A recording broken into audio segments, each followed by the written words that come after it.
নবী কি নবী? চিল্লায় বলেন।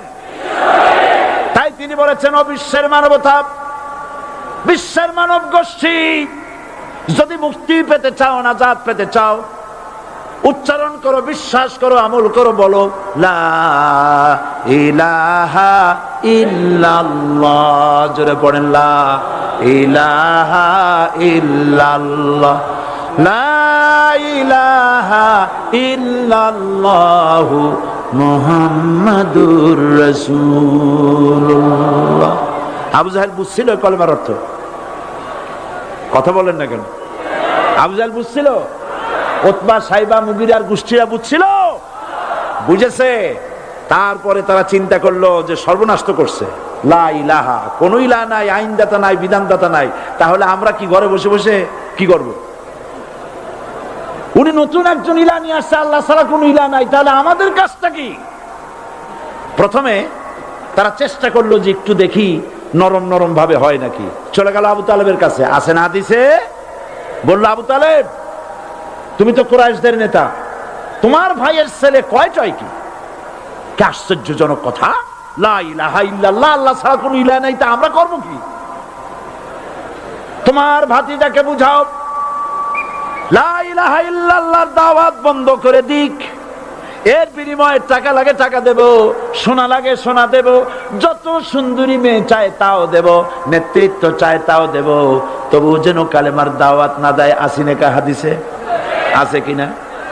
নবীজি যখন বাড়ি ফিরলেন, চাচা আবু তালেব নিজের কলিজার টুকরা সন্তান হযরত জাফর আলীর চাইতে তিনি ভালোবাসতেন কলিজার মতো করে মুহাম্মদ সাল্লাল্লাহু আলাইহি ওয়াসাল্লামকে। বলছে, বাবা, এমন কথা কেন বলো যাতে লোকেরা খেপে যায়? এই কথাগুলি বলো না। ওরা আমার কাছে এই সব প্রস্তাব দিয়ে গিয়েছে। রাসূলুল্লাহ প্রস্তাব শুনে এগ্রি করলেন? জি। আমার নবী বলেন, ও আমার চাচা আবু তালেব, প্রস্তাবকারীদেরকে শুনিয়ে দিন। হুজুরের সাথে তখন অনেক লোকজন নাকি? অনেক অস্ত্রপাতি? কিচ্ছু নাই, আল্লাহর শক্তি ছাড়া কিছুই নেই। আমার নবী বলেন, ও আমার চাচা আবু তালেব, প্রস্তাবকারীদেরকে শুনিয়ে দেন, যেটা দেওয়া সম্ভব সেটা তো দূরের কথা, যেটা দেওয়া সম্ভব নয় তাও যদি তারা দিতে পারে আমারে, যেমন আকাশের সূর্যটা ধরে এনে ওরা যদি আমার ডান হাতে তুলে দেয়, আকাশের পূর্ণিমার চাঁদটা ধরে যদি বাম হাতে আমার তুলে দেয়, এর বিনিময়ে এক মুহূর্তের জন্য তাওহীদের দাওয়াত আমি বন্ধ করে দেব না। সুবহানাল্লাহ।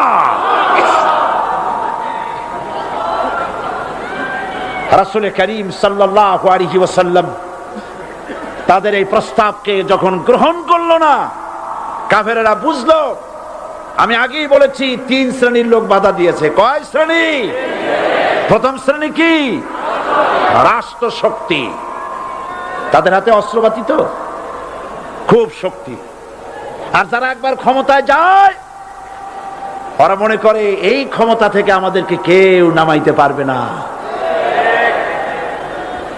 বিংশ শতকের শ্রেষ্ঠ মুজাদ্দিদ আল্লামা সৈয়দ আবুদুল্লাহ মওদুদী রাহমাতুল্লাহ আলাইহি তিনি এক জায়গায় লিখেছেন, স্বৈরাচারীরা তার পতনের সমস্ত ছিদ্র বন্ধ করে, কিন্তু একটা ছিদ্র বন্ধ করতে পারে না, মনের ভুলে সেই ছিদ্রটা থেকেই যায়, যেই ছিদ্র দিয়ে আসলে তার পতনটা হবে। ক্ষমতায় গিয়ে মনে করে চিরকাল ক্ষমতায় থাকবো। ভারতের প্রধানমন্ত্রী পণ্ডিত জওয়াহরলাল নেহেরু রাঁচি পাগলাগারদে গিয়েছেন, মেন্টাল হসপিটাল। পাগলেরা নেহেরুকে দেখে আশ্চর্য হয়ে গেছে, এত সুন্দর মানুষ, মাথায় কিস্তি টুপি, গায়ে শেরওয়ানি, মুসলমানি ড্রেসই আলাদা, যদিও তিনি হিন্দু ছিলেন, পরেছেন মুসলমানি ড্রেস। শেরওয়ানি কাদের পোশাক? কাদের পোশাক? হাতে ছড়ি নিয়ে হাঁটা, স্টাইল করে, সুন্দর পাজামা, সুন্দর টুপি, সুন্দর সাজসজ্জা করে, মুসলমানদের ড্রেস। এই ড্রেস পরে তিনি গিয়েছেন, সবসময় যে ড্রেস তিনি পরতেন। পাগলেরা জিজ্ঞেস করছে, তুমি কে গো? উনি বলছেন, আমারে চেনো নাই? আমি ভারতের প্রধানমন্ত্রী পণ্ডিত জওয়াহরলাল নেহেরু। পাগলেরা বলছে, ও সেই কথা, আমরাও যখন হসপিটালে আসছিলাম এই তোমার মতো লম্বা লম্বা কথা আমরাও বলছি, থাকো আমাদের সাথে কিছুদিন, তোমার মাথাও ঠান্ডা হয়ে যাবে।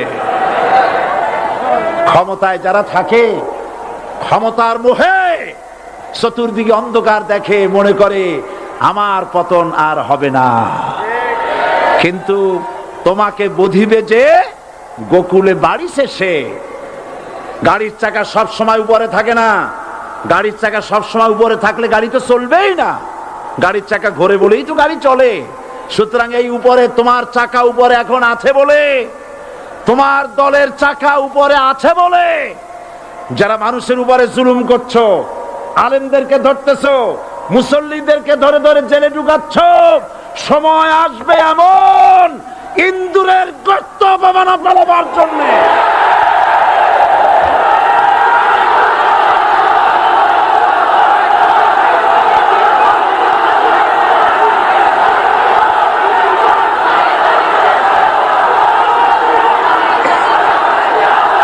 আবু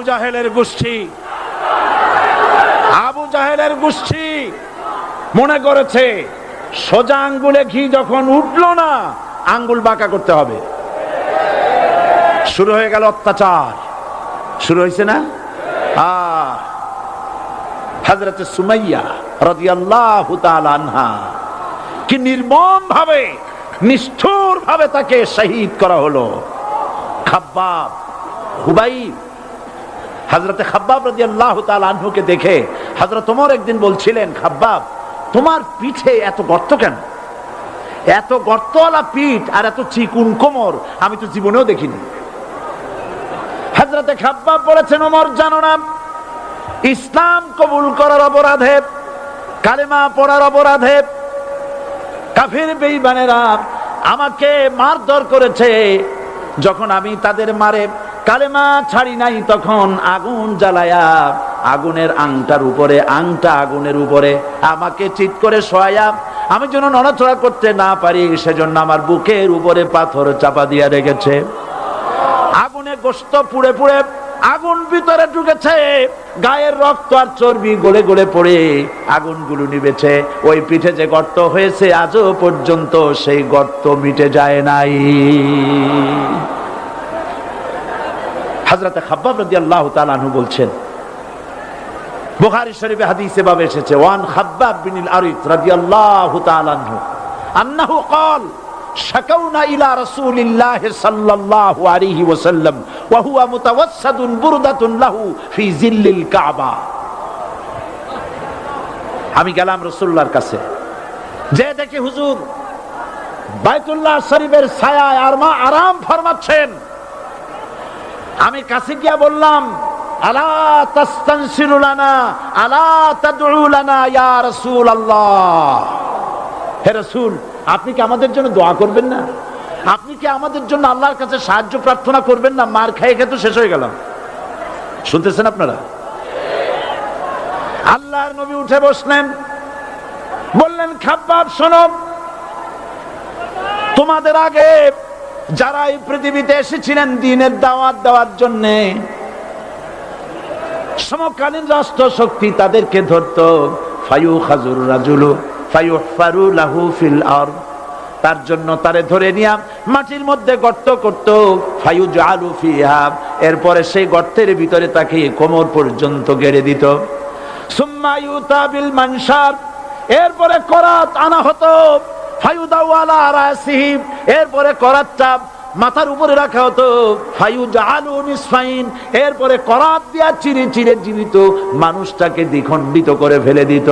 মা ইয়াসুদ্দুহু যালিকা আন দীনি, এত কষ্ট দেওয়ার পরেও, এত জুলুম করার পরেও দ্বীনের দায়ীদেরকে এক চুল পরিমাণ আল্লাহর রাস্তা থেকে তারা সরাই দিতে পারে নাই।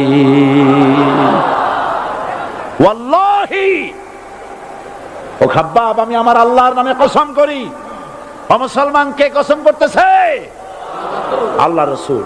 আমি আমার আল্লাহর নামে কসম করি, ওয়াল্লাহি লা ইউতাম্মান্নাল্লাহু হাযাল আমর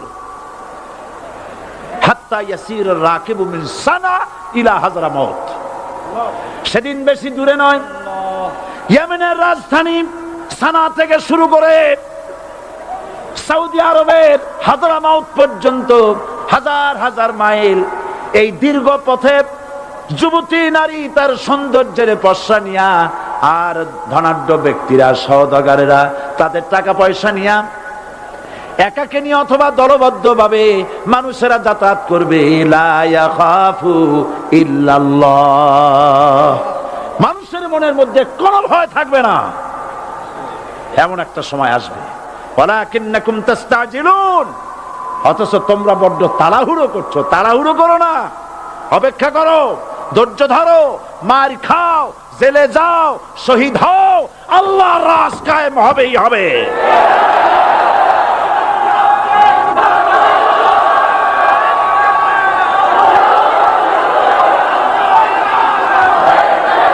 বিল্ডিং থেকে শিক্ষা গ্রহণ করুন। বিল্ডিং, ইমারত, দালান থেকে শিক্ষা গ্রহণ করুন। এই যেটা দালান আছে না পাশে, দেখতে পাচ্ছেন? এই দালান কি দিয়ে তৈরি করা হয়েছে বলেন? ইট। সমস্ত ইটেরা যদি ধর্মঘট করত, আমরা কেউ মাটির তলায় যাব না, কেউ আমরা আগুনে পুড়ে ঝামা হব না, পিক হব না, কেউ আমরা টুকরা টুকরা হব না, সবাই থাকবো উপরে উপরে, তাহলে কি দালান হইতো নাকি? এই বিল্ডিং নির্মাণ করতে গিয়া ইটের যে স্যাক্রিফাইস, হাজার হাজার ইটকে পিক হতে হয়েছে, পুড়ে যেতে হয়েছে, খোয়া হতে হয়েছে, ভেঙে টুকরা টুকরা হয়ে 50 ফিট মাটির নিচে যেতে হয়েছে, তারপরে ইমারত গঠন হয়েছে, সুন্দর দালান তৈরি হয়েছে। যারা ইসলামী শাসন চান, আল্লাহর দ্বীনকে বিজয়ী দেখতে চান, তাদেরকে অসংখ্য মানুষকে পোড়া ইটের মতো জেলখানায় পুড়ে পুড়ে মরতে হবে, অসংখ্য মানুষকে ফাঁসির কাস্তে ঝুলতে হবে, গায়ের রক্ত দিতে হবে, শহীদ হতে হবে, তারপরে ইসলামের ইমারতটা কায়েম হয়ে যাবে। শায়ের, কবি কি সুন্দর করে বলছেন, কবি সুন্দর করে বলছেন, ये शहादत गाहे उल्फत में कदम रखना, ये शहादत गाहे उल्फत में कदम रखना, लोग समझते हैं आसा है मुसलमान होना। মানুষেরা মনে করে মুসলমান হওয়া খুব সহজ জিনিস। না, মুসলমান হওয়ার অর্থ হলো শাহাদাতের ঈদগাহে শামিল হয়ে যাওয়া।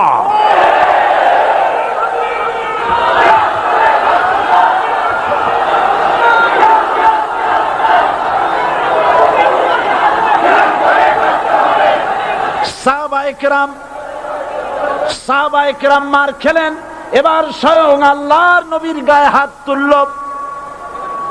আবু জাহেল এসে হুজুরকে মারলেন, গলায় চাদর দিয়া এমন জোরে টান মেরেছে, রাসূলুল্লাহ পড়ে গিয়েছেন। হাদিসে এসেছে হুজুরের চোখ মোবারক ঠিকরে পড়ে যেতেছে, চেহারা মোবারক লাল হয়ে গিয়েছে, জমিনের উপর আছাড় মেরে ফেলেছে।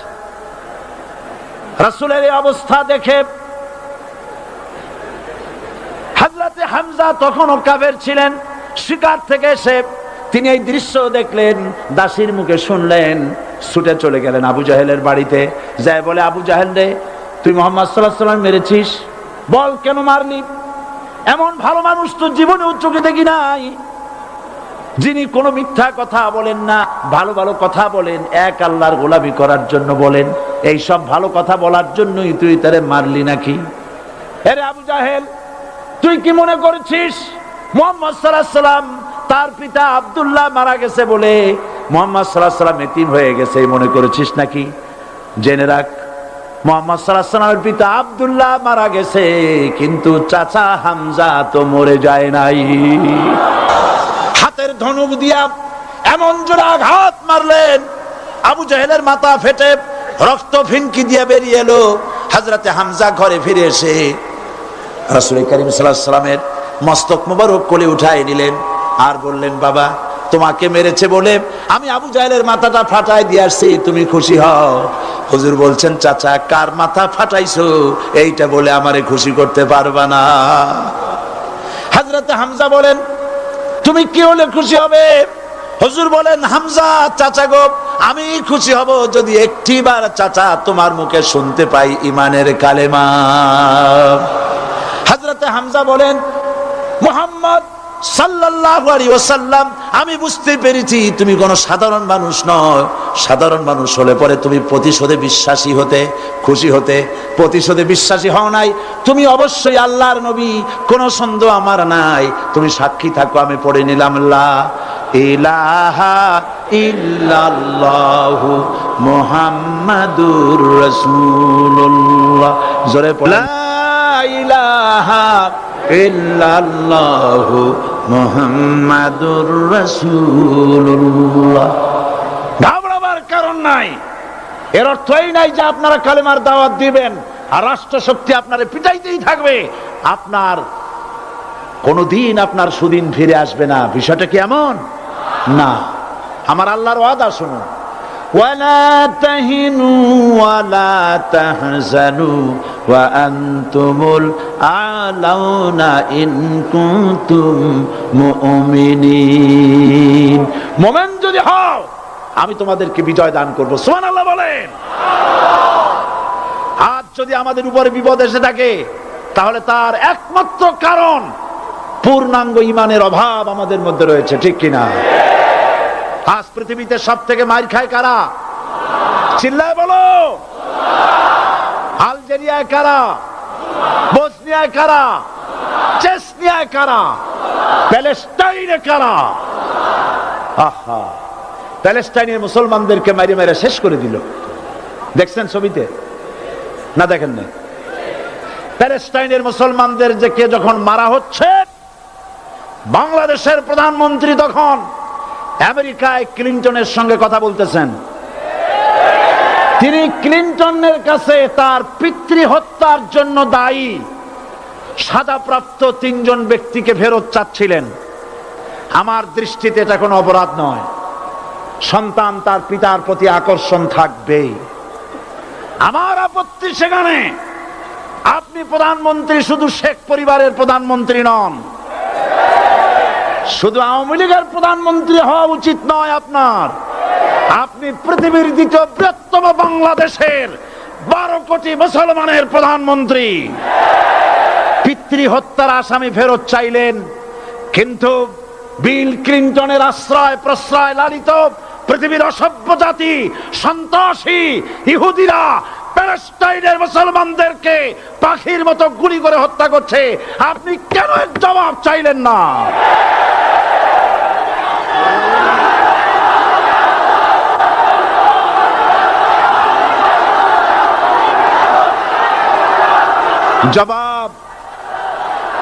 জবাব আপনি চাইতে পারবেন না, কারণ মুনাফিকদের সাহস হয় না, সাহস হয় মুমিন ব্যক্তির।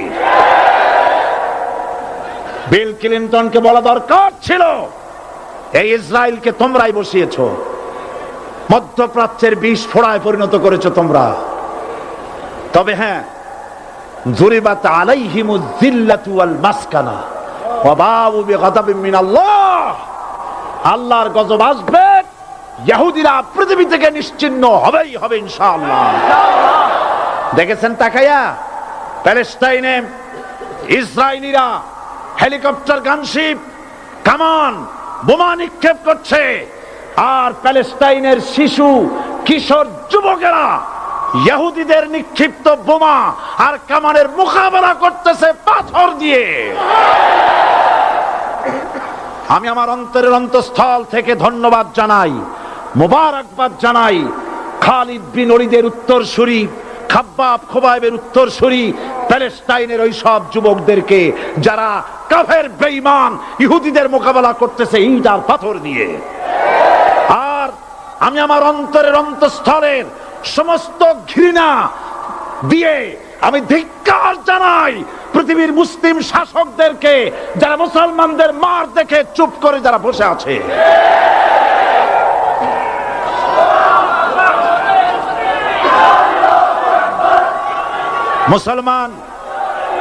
মুসলমান যদি মুসলমানের মতো হয়, 10 জন যথেষ্ট। কয়জন যথেষ্ট? কোথায় আছে কথা? আল্লাহ পাক কোরআন শরীফের মধ্যে বলেছেন, একজন যদি হও ইমানদার মুত্তাকি 10 জনের উপরে বিজয়ী হবে। 10 জন যদি হও 100-র উপরে বিজয়ী হবে। 100 যদি হও 1000-এর উপরে বিজয়ী করব। জোরে বলেন সুবহানাল্লাহ। কবি বলতেছে फरमाते फिजाए बदरे पैदा कुन फरिश्ते तेरी नुसरत को उतर सकते गर्दों से कतर अंदर कतर अब भी বদরের মুসলমানদের মতো ঈমান আনো, তাহলে আকাশ থেকে কাতারে কাতারে ফেরেশতা নাজিল করে দিয়ে আল্লাহ পাক তোমাদেরকে সাহায্য করবেন। সুবহানাল্লাহ। সে আল্লাহ আছে না নাই? জোরে বলেন আছে না নাই?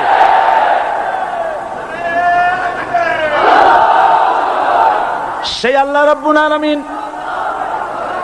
কোরআনে কারীমের ভিতরে আয়াতুল কুরসির মধ্যে বলে দিয়েছেন আল্লাহু লা ইলাহা ইল্লা হুয়াল হাইয়ুল কাইয়্যুম। প্রাণ খুলে সবাই পড়েন, বসা মানুষ দাঁড়ানো মানুষ। আল্লাহু লা ইলাহা ইল্লা হুয়াল হাইয়ুল কাইয়্যুম। আল্লাহ রাব্বুল আলামিন, তিনি ছাড়া কোনো ইলাহ নাই, তিনি সার্বভৌমত্বের মালিক, কেউ নাই আল্লাহ ছাড়া। এই কথা মানুষকে ঘোষণা করতে হবে। বাধা, এই কথা বললেই বাধা দেবে কয় শ্রেণীর লোক? তিন শ্রেণী। প্রথম শ্রেণী হচ্ছে কে? রাষ্ট্রশক্তি। আজও তারা বাধা দিচ্ছে। আল্লাহর আইন দিয়ে দেশ চালাও, তারা তাদের মন মর্জি মোতাবেক আইন দিয়ে দেশ চালাবে। আল্লাহ পাক বলছেন আলা আলাহুল খালকু ওয়াল আমরু, সৃষ্টি যার, আইন চলবে তার। কারো বাবার আইন চলতে পারে না, নিজেদের তৈরি করা আইন চলবে না। ইনিল হুকমু ইল্লা লিল্লাহ, একমাত্র আইন চলবে কার? এই আইন রাসূল করিম সাল্লাল্লাহু আলাইহি ওয়াসাল্লাম মদিনায় কোরআন দিয়ে প্রতিষ্ঠিত করেছিলেন। আল্লাহর বিধান, আল্লাহর সার্বভৌমত্ব কায়েম করেছিলেন। কোরআন সংবিধান হলো, চুরি বন্ধ হলো, ডাকাতি বন্ধ হলো, জেনা বন্ধ হলো, হত্যা বন্ধ হলো, ধর্ষণ বন্ধ হলো, সব কিছু বন্ধ হয়ে গিয়ে মুসলমানেরা শান্তি লাভ করলো, পৃথিবীর মানুষ শান্তি লাভ করলো। সুবহানাল্লাহ বিহামদিহি। আজ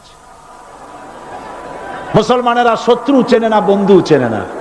বন্ধুকে বানায়েছে শত্রু, শত্রুকে বানায়েছে বন্ধু। কে বন্ধু কে শত্রু চিনাই দিবেন কে? আল্লাহ। বলেন কে দিবেন? আল্লাহ রাব্বুল আলামিন কোরআনে কারীমের মধ্যে পরিষ্কার করে বলেছেন লাতাজিদান্না শাদ্দান নাসি আদাওয়াতান লিল্লাযীনা আমানুল ইয়াহুদা ওয়াল্লাযীনা আশরাকু। আল্লাহ পাক বলছেন, হে রাসূল, মানুষের ভিতরে দুইটা শ্রেণী মুমিনদের জন্য সব থেকে জঘন্য দুশমন। কয়টা শ্রেণী? দুইটা। একটা হলো ইহুদ আর একটা হলো মুশরিক। একটা হলো ইহুদি আর একটা হলো মুশরিক। এটা হলো তোমাদের দুশমন। আর আজ আমাদের দেশে, পৃথিবীর বিভিন্ন দেশে মুসলমানেরা মুশরিকদের সঙ্গে সম্প্রীতি বাড়াচ্ছে, মুসলমানদের সাথে শত্রুতা বাড়াচ্ছে। আজ আমার দেশে পূজা পার্বণে বাধা নাই। পূজা পার্বণে বাধা আছে? পূজা পার্বণে বাধা নাই। বাধা কোথায়? কোরআন শরীফের তাফসীর মাহফিলে। কোরআনের তাফসীরের মাহফিলে বাধা দেওয়া হচ্ছে। গান বাজনায় 144 ধারা নাই, কিন্তু কোরআন শরীফের মাহফিলে 144 ধারা দেওয়া হচ্ছে। যারা দিচ্ছে তারা আবার ওমরাও করে, হজও করে। ওরা আমাদের বলে আমরা নাকি ধর্মের নামে রাজনীতি করি। বলে না? আমরা নাকি ধর্মের নামে রাজনীতি করি। আমি বলি ধর্মের নামে আমরা রাজনীতি করি না, আমরা ধর্মীয় রাজনীতি করি। কথাটা বুঝে আসছে কিনা? ধর্মের নামে রাজনীতি তো সেই ব্যক্তি করে 1996 সনের নির্বাচনের আগে যিনি মাথায় পট্টি বেঁধেছিলেন, যিনি শপথ গ্রহণের সময় হাতে তসবিহ পড়েছিলেন। ধর্মের নামে রাজনীতি তিনি করেছেন। আজ অনেকগুলি ডিগ্রি পেয়েছেন তিনি, অনেকগুলি ডিগ্রি পেয়েছেন। কয়টা? মুখস্থ হয়ে গেছে আপনাদের। শকুনেরা, শকুন যদি গরুর গোশত কিনে খাওয়া লাগতো, 80 টাকা কেজি দরে শকুনে এত গোশত কিনে খাইতে পারতো না। লেখাপড়া করে যদি ডিগ্রি নেওয়া লাগতো, এত ডিগ্রি কপালে জুটতো না। পয়সা দিয়া ম্যানেজ করা ডিগ্রি, কিন্তু 9টা নিলে কি হবে? আসল ডিগ্রিটা এখনো বাকি আছে। আসল ডিগ্রি কোনটা? নির্বাচনের আগে পট্টি বেঁধে তসবিহ নিয়ে গোটা জাতিকে যে সফলভাবে প্রতারণা করতে আপনি পেরেছিলেন মহা প্রতারক হিসেবে, সেই ডিগ্রি আগামী নির্বাচনের মোক্ষম সময় জনগণ আপনার গলায় পরায় দেবে।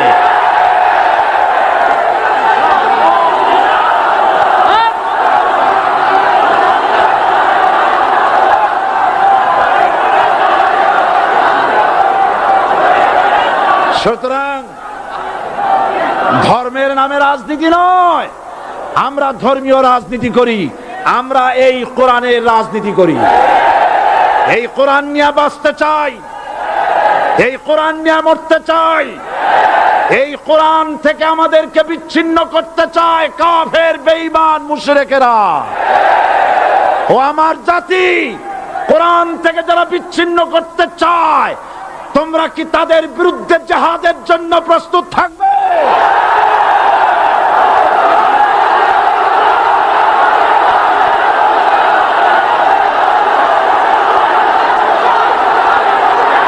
বসেন, বসেন, বসেন, বসেন, বসেন। আমি বুঝতে পেরেছি বিষয়টা কি। আসরের পরের থেকে বসা তো, সুযোগ পাইয়া খাড়া হইয়া কোমর সোজা করলেন। বসেন, সবাই বসেন। কোমর সোজা হয়ে গেছে, বসেন। এত বড় মাহফিল, জীবনে আর একটা পাবো নিশ্চয়তা আছে কি? জোরে বলেন, আছে?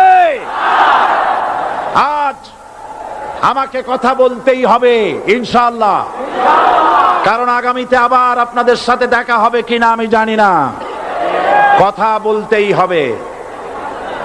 বসেন, কেউ দাঁড়িয়ে থাকবেন না। আমি দেখতে পাচ্ছি বাংলাদেশের ভাগ্য আকাশে উত্তর গগনে কালো মেঘ জমা হয়েছে। ঝড়ের পূর্বাভাস লক্ষ্য করছি।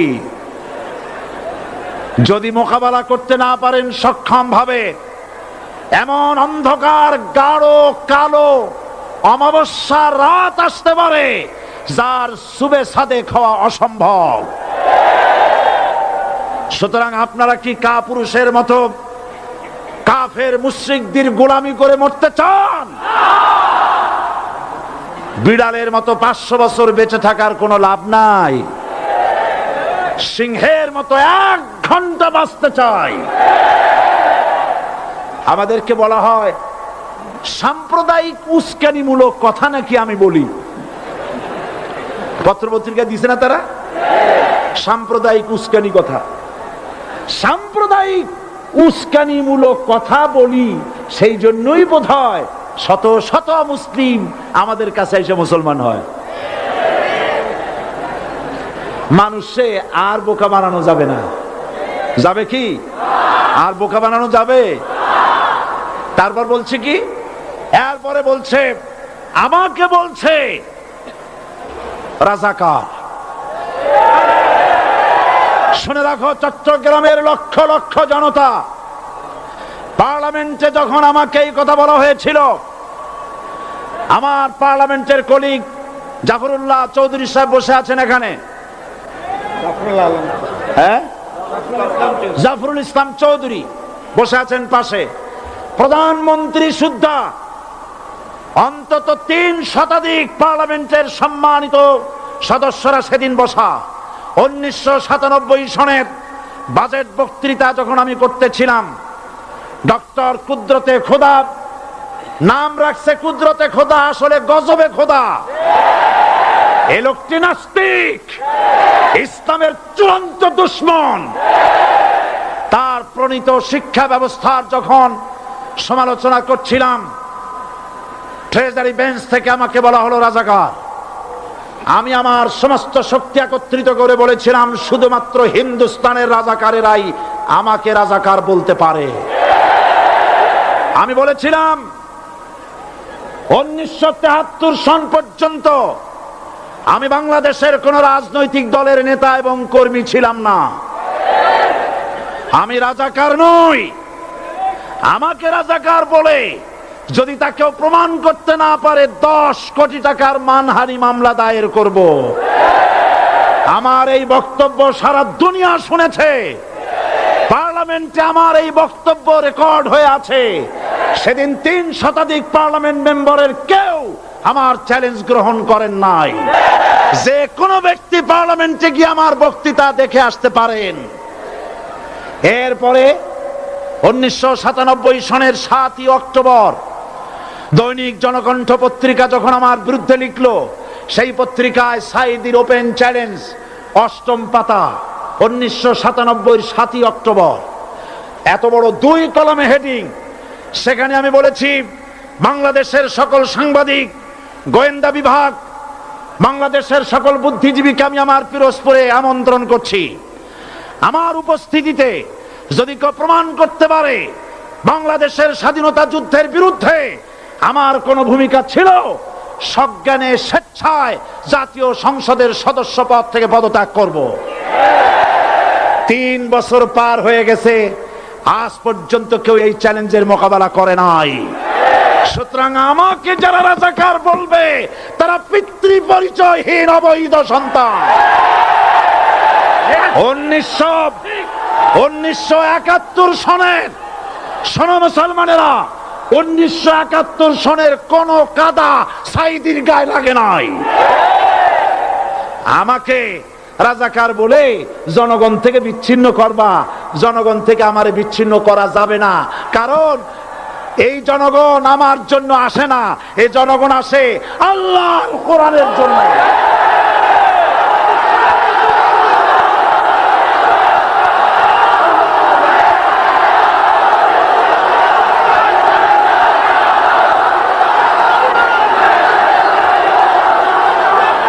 আজকে আর যারা ইসলামের কথা বলে, তারাই রাজাকার, তারাই মৌলবাদী। মৌলবাদী বললে আমরা অসন্তুষ্ট হই না, কারণ মৌলবাদী শব্দটা আসছে মূল থেকে। মৌল শব্দ এসেছে মূল থেকে। মূলবাদী তার মানে যারা মূলে আছে। মূল হলো কোরআন, মূল হলো হাদিস, মূল হলেন আল্লাহ, মূল হলেন আল্লাহ রসুল। আমরা আছি মূলে।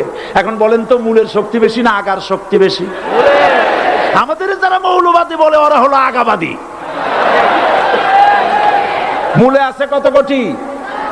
12 কোটি। মূলে আছে কত কোটি?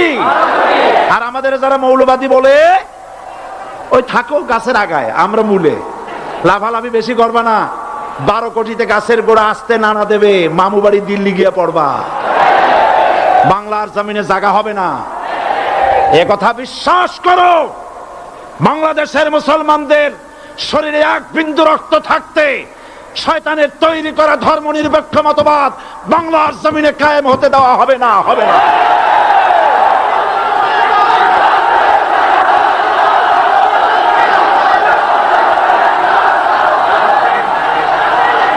রাসূল করিম সাল্লাল্লাহু আলাইহি ওয়াসাল্লাম কোরআন প্রতিষ্ঠার জন্য আন্দোলন করেছিলেন। আয়াতুল কুরসি আমাদের সে কথাই শিখেছে। আল্লাহ রাব্বুল আলামিন বলেন, আল্লাহু লা ইলাহা ইল্লা হুয়াল হাইয়ুল কাইয়্যুম। প্রাণ খুলে পড়েন, আল্লাহু লা ইলাহা ইল্লা হুয়াল হাইয়ুল কাইয়্যুম। আল্লাহ হচ্ছেন তিনি, যিনি ছাড়া কোনো ইলাহ নাই, আইনদাতা নাই, বিধানদাতা নাই। আমরা মানুষের তৈরি করা আইন মানি না। 12 কোটি মুসলমানের দেশে আইন তৈরি করবে মানুষ, আমরা মানব না। পার্লামেন্টে তৈরি হতে হবে কোরআন দিয়ে, পার্লামেন্টে আইন তৈরি হতে হবে কোরআন দিয়ে।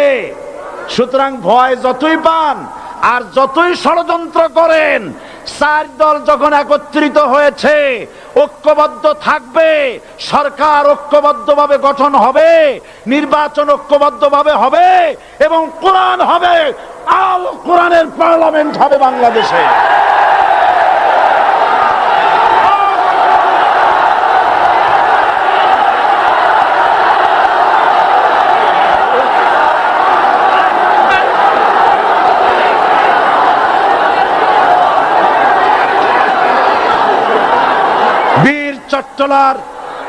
বীর চট্টলার মুসলমানেরা বীর চট্টলার মুসলমানেরা, স্বাধীনতার ঘোষণা এই চট্টগ্রাম থেকে স্বাধীনতার মহান ঘোষক প্রেসিডেন্ট জিয়াউর রহমান সাহেব দিয়েছিলেন। এই চট্টগ্রাম থেকেই ইসলামী রাষ্ট্রের ঘোষণা হবে।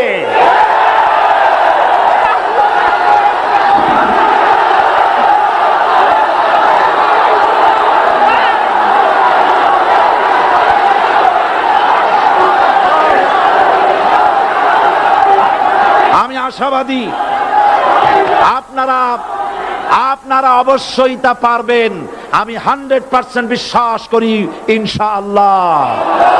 কারণ যে ষড়যন্ত্রের মোকাবেলা করে স্থানীয় রাজনৈতিক দলের নেতৃবৃন্দ কোরআনের মাহফিল সিনায় এনেছেন, আমি প্রথম দিনই বলেছি চট্টগ্রাম তাফসিরুল কোরআন মাহফিল কোন রাজনৈতিক দলের প্রতিনিধিত্ব করে না। এটা কোন জামাত শিবিরের একক সম্পদ নয়, এটা চট্টগ্রামের মুসলমানদের কলিজার টুকরা তাফসিরের মাহফিল। সুতরাং এই মাহফিল চট্টগ্রামে থাকবে ইনশাআল্লাহ কিয়ামত পর্যন্ত। 144 ধারা 288 হয়ে গেছে, ষড়যন্ত্র পায় পায় চলে গেছে।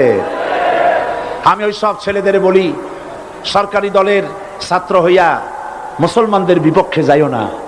এদেশের ভাগ হয়ে গেছে দুটো শিবির, বোঝাই যাচ্ছে। একদিকে ভারতের পা চাটা গোলাম নাস্তিক মোরতাদ শ্রেণীর বুদ্ধিজীবী এবং তাদের মদতপুষ্ট সরকার, আর একদিকে ইসলামী শক্তি, ইসলামী দল আর দেশ প্রেমিক জাতীয়তাবাদী শক্তি। একদিকে হিমালয় পাহাড় আর একদিকে সূচো ইঁদুর। আল্লাহ বিজয় দেবে মুসলমানদের। কাদের বিজয় হবে? বাংলাদেশে কোরআনের রাজ কায়েম হোক, তাকে আপনারা চান? কারা কারা চান? দু হাত উঁচু করে দেখান। দাঁড়াবেন না, দাঁড়াবেন না।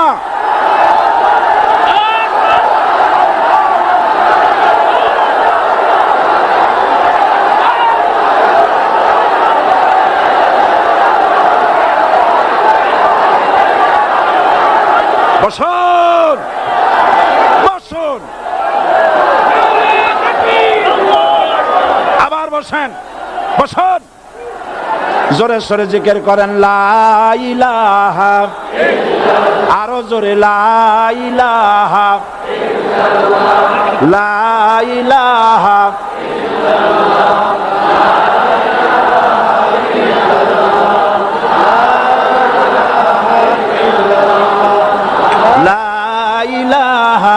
ইল্লাল্লাহ, লা ইলাহা ইল্লাল্লাহ, লা ইলাহা ইল্লাল্লাহ মুহাম্মাদুর রাসূলুল্লাহ। যারা যেখানে দাঁড়িয়েছেন বসুন। 3 শ্রেণীর লোকেরা আল্লাহর কালেমায় বাধা দিয়েছে। কয় শ্রেণী? একটা হলো রাষ্ট্রশক্তি, 2 নম্বরে মনে আছে ধনাঢ্য পুঁজিপতির গোষ্ঠী, ওরাও বাধা দিয়েছে। কারণ ইসলামকে বলা হয় পুঁজিবাদের আশ্রয়স্থল। নাউজুবিল্লাহ। সর্বপ্রথম ইসলাম কবুল করেছে কারা? ধনীরা না গরিবরা? কারা? গরিবেরা। সুতরাং ধনাঢ্য ব্যক্তিরা মনে করলো যে আমাদের তো সর্বনাশ হয়ে যাবে, আমরা দাস দাসী ধরে রাখতে পারবো না, আমরা মানুষকে শোষণ করতে পারবো না, যে নতুন কলেমার দাওয়াত আসছে। সুতরাং সরকারের হাতকে তারা পয়সা দিয়া শক্ত করেছে আর বলেছে যত টাকা লাগে এই লোকগুলারে ঠ্যাঙ্গান। আজও আছে কিনা? তা আছে কিনা? 3 নম্বরে বাধা দিয়েছে ধর্মের নামের এক শ্রেণীর কায়েমি স্বার্থবাদী শক্তি, যার সম্পর্কে সূরা তাওবায় আল্লাহ পাক বলেছেন ইন্না কাসীরাম মিনাল আহবারি ওয়ার রুহবান লা ইয়াকুলুনা আমওয়ালান নাস বিল বাতিল ওয়া ইয়াসুদ্দুনা আন সাবিলিল্লাহ। ইহুদি আহলে কিতাবদের মধ্যে এক শ্রেণীর বুজুর্গ ধরনের লোক, দরবেশ জাতীয় লোক, যারা নাকি মানুষের সম্পদকে বাতিল পন্থায় ভক্ষণ করে, ওয়ায়াসুদ্দুনা আন সাবিলিল্লাহ, এবং আল্লাহর রাস্তায় চলার জন্য মানুষকে বাধা প্রদান করে। এত বড় বিশাল মাহফিলে আপনি দাঁড়ায়া কোন মানুষকে কষ্ট দিবেন না, জায়েজ নাই। মুসলমানদেরকে কষ্ট দেওয়া কবিরা গুনাহ। বুঝতে পেরেছেন?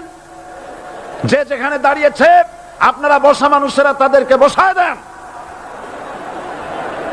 সুতরাং এই কালেমার দাওয়াত যখন হযরতে মুসা আলাইহিস সালাম দিলেন, ফিরআউন বলল, আমি তো জানি না যে আমি ছাড়া আরো কোন ইলাহ আছে, আইনদাতা তো আমি, তুমি নতুন কোথা থেকে আইনদাতা নিয়ে আসছো?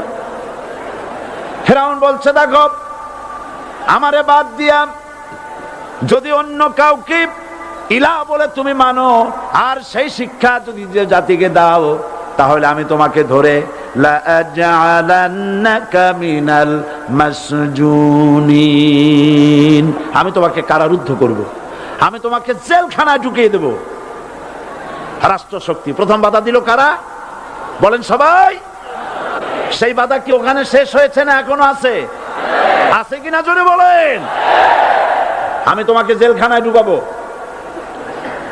হযরতে মুসা আলাইহিস সালাম বলেন, ফিরআউন রে, জেলের ভয় আমি করি না, আমাকে জেলের ভয় দেখায়া লাভ নাই, আমি আল্লাহ পাকের পয়গম্বর হযরতে মুসা আলাইহিস সালাম। ফিরআউনের দলবল আছে, লোক লস্কর আছে, তার অস্ত্রের অভাব নাই। আল্লাহ রাব্বুল আলামিন মুসা আলাইহিস সালামের কাছে একটা অস্ত্র দিয়া দিলেন। দিছিলেন কিনা? আল্লাহ পাক হযরত মুসা কি বলেছেন? ওয়া মা তিলকা বিয়ামিনিকা ইয়া মুসা, মুসা রে তোমার হাতে ওটা কি? মুসা আলাইহিস সালাম বললেন, এটা লাঠি। আল্লাহ পাক বললেন, ফেলে দাও লাঠি। লাঠি ফালায় দিলেন। কি হয়ে গেল? হিয়া হাইয়াতুন তাসআ, লাঠি হয়ে গেল। এখন লাঠি পড়ে সাপ হয়ে গেল। সাপ দেখে নবী হোক, ওলি হোক, সাহাবী হোক আর আলেম হোক, সাপ দেখলে ভয় করে না মানুষের? মুসা আলাইহিস সালাম ভয় পেয়েছে। আল্লাহ রাব্বুল আলামিন হযরত মুসাকে শোনায় দিলেন, খুযহা ওয়া লা তাখাফ সানুঈদুহা সিরাতাহাল উলা, খোঁজ, ধরো, লা তাখাফ, ভয় পেও না। আল্লাহ বলছেন ধরো, ভয় পেও না। ধরার সঙ্গে সঙ্গে স্বাভাবিক অবস্থায় ফিরে আসবে, আবার লাঠি হয়ে যাবে। এখন আল্লাহ বলছেন ধরো। মুসা আলাইহিস সালাম কি ভয় পাওয়া উচিত হবে? উচিত হবে? মুসা আলাইহিস সালাম কি ভয় পাইছিলেন? কারণ হচ্ছে এই দুশমনের শক্তিটা খুব বড়ই দেখা যায়, মনে হয় যেন অনেক বড়, কি জানি কি। আল্লাহ পাক বলছেন, ইন্না কাইদাশ শায়তানে কানা দাঈফা, শয়তানের চক্রান্ত যতই তুমি মনে করো অনেক ষড়যন্ত্রের জাল বিস্তার হয়ে আছে, আল্লাহ কয় কিছুই না, দাঈফা, অত্যন্ত দুর্বল। আল্লাহ পাক বললেন ধরো। মুসা আলাইহিস সালাম সাপ ধরলেন, সঙ্গে সঙ্গে লাঠি হয়ে গেল। ফিরআউন বরদাস্ত করলো না, রাষ্ট্রশক্তির পক্ষ থেকে আক্রমণ শুরু হলো।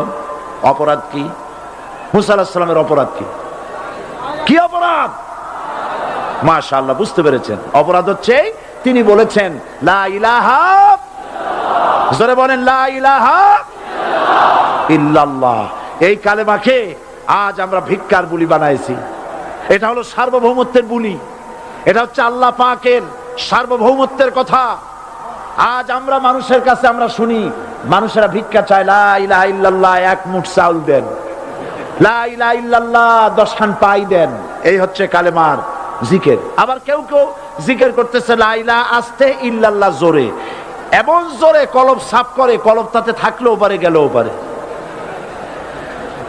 এই কালেমার জার, এর আঘাত পয়গম্বররা মেরেছেন। হযরতে মুসা আলাইহিস সালাম যখন বলেছেন লা ইলাহা ইল্লাল্লাহ, এই ধাক্কা ফিরআউন বরদাস্ত করতে পারে নাই। দরিয়ায় নীলের ভিতরে আল্লাহ পাক ডুবাইয়ে শেষ করে দিয়েছেন, দেন নাই? হযরতে মুসা আলাইহিস সালাম তার উম্মতেরা দরিয়ার পাশে বসে দ্বীনি কথাবার্তা বলতেছেন। এমন সময় ফিরআউন, তার শত্রু হচ্ছে মুসা আলাইহিস সালাম। শত্রু কেন? মুসা কি ফিরআউনের পাকা ধানে মই দিয়েছে নাকি? বলেন আপনারা। তার হালের গরু পিটায় মারছে নাকি? অপরাধ হলো তিনি আল্লাহর জমিনে আল্লাহর আইন প্রতিষ্ঠার কথা বলেছেন। এই শুধুমাত্র এই অপরাধে ফিরআউন তার দলবল নিয়ে 3 দিক থেকে আক্রমণ করেছে। মুসা আলাইহিস সালামের উম্মতেরা ভয় পেয়ে গেছেন। তারা বলছেন ইন্না লামুদরাকুন, আমরা পাকড়াও হয়ে গেছি। 3 দিকে সাড়াশি আক্রমণ, 3 দিকে শত্রু, একদিকে দরিয়া, পালাবার রাস্তা আছে? হযরত মুসা আলাইহিস সালাম ভয় পেয়ে গেলেন, সারেন্ডার করলেন না।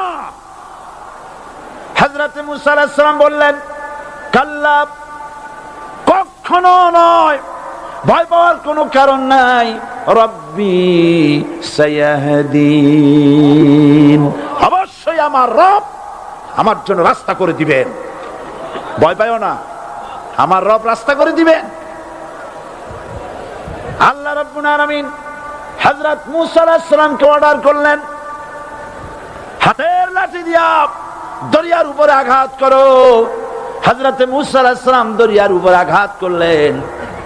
রাস্তা ছিল দরকার একটার, এক বাড়িতে আল্লাহর হুকুমে লাঠি দিয়ে একটি আঘাত করার সঙ্গে সঙ্গে হযরত মুসার তার সঙ্গী সাথী দরিয়া পার হওয়ার জন্য দরিয়ার মধ্যে দিয়ে আল্লাহ 12টা রাস্তা পয়দা করে দিলেন। সে আল্লাহ আছে না নাই? এত আসতে বলেন কেন?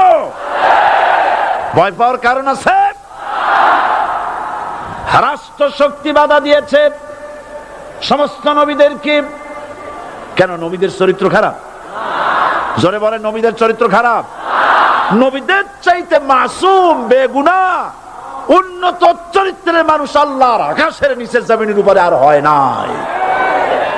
তোমরা যে সব নেতাদের পিছনে দৌড়াও, অমুকের সৈনিক, নেতা নেতা করে মরো, এইসব নেতা যাদের পিছনে দৌড়াও, এই নেতাগুলি, আমি জিজ্ঞেস করি আপনাদেরকে, এই নেতাগুলি জীবনে একবারও জেনা করে নাই। এ ব্যাপারে অনুসারীরা আপনারা কি নিশ্চিত? মিথ্যা কথা জীবনেও কয় নাই, প্রতারণা করে নাই, ঠাট্টা করে নাই, বিদ্রুপ করে নাই, মদ খায় নাই, মানুষ হত্যা করে নাই। কিসের নেতা? নেতা হচ্ছেন সেই ব্যক্তি যিনি বলেছেন, ও আমার স্ত্রীরা, ও আমার সাহাবীরা, রাতের আধারে আমার মধ্যে যা আচরণ দেখতে পাও, দিনের আলোতে আমার মধ্যে যা দেখতে পাও, সবগুলি খুলে খুলে মানুষের কাছে বলে দাও। তার নাম বিশ্বনবী মুহাম্মদ রাসূলুল্লাহ সাল্লাল্লাহু আলাইহি ওয়াসাল্লাম।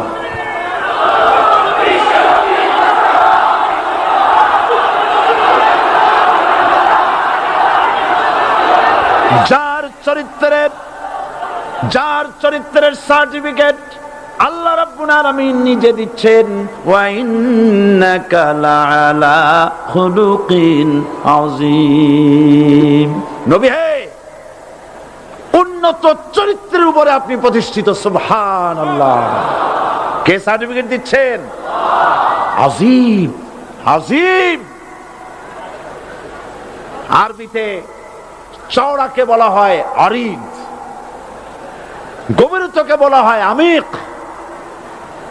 কত প্রশস্ত, যা মাপার কোনো ফিতা নাই, কত গভীর, যা মাপার কোনো যন্ত্র নাই, এইটাকে আরবিতে বলা হয় আজিম।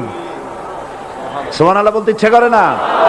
ও নবী, তোমার চরিত্র এমন যা মাপার মতো যন্ত্র পৃথিবীতে নাই। এই সার্টিফিকেট দিলেন কে? সমস্ত নবীরাই চরিত্রবান, নবীরা মাসুম বেগুনাহ। সুবহানাল্লাহ ওয়া বিহামদিহি। সেই নবীরা মার খান নাই? খেয়েছেন কিনা বলেন? কারা মেরেছে? রাষ্ট্র শক্তি। কারা মেরেছে? কারণ নবীরা বলেছেন লা ইলাহা ইল্লাল্লাহ। পড়েন সবাই, লা ইলাহা ইল্লাল্লাহ। আপনিও যদি নবীদের মতো, সাহাবীদের মতো বুঝা এই কলেমার দাওয়াত দেন, বাধা আসবেই। বোঝাবুঝির ব্যাপার, বুঝতেই সারলো। কত মাহফিল হয় বাংলাদেশে, হয় না? কোনো বাধা নাই। ঠিক কিনা? কত পূজা হয়, পার্বণ হয়, গান হয়, থিয়েটার হয়, গুণাগার বিবির গান হয়, কত কিছু হয়। কোনো বাধা আছে? তাফসীরের মাহফিলে বাধা। কারণ ওরা বুঝতে পেরেছে এ তাফসীরের মাহফিলে গাজীর গীত হয় না, এ তাফসীরের মাহফিলে আল্লাহর সার্বভৌমত্ব কায়েমের আন্দোলন চলে।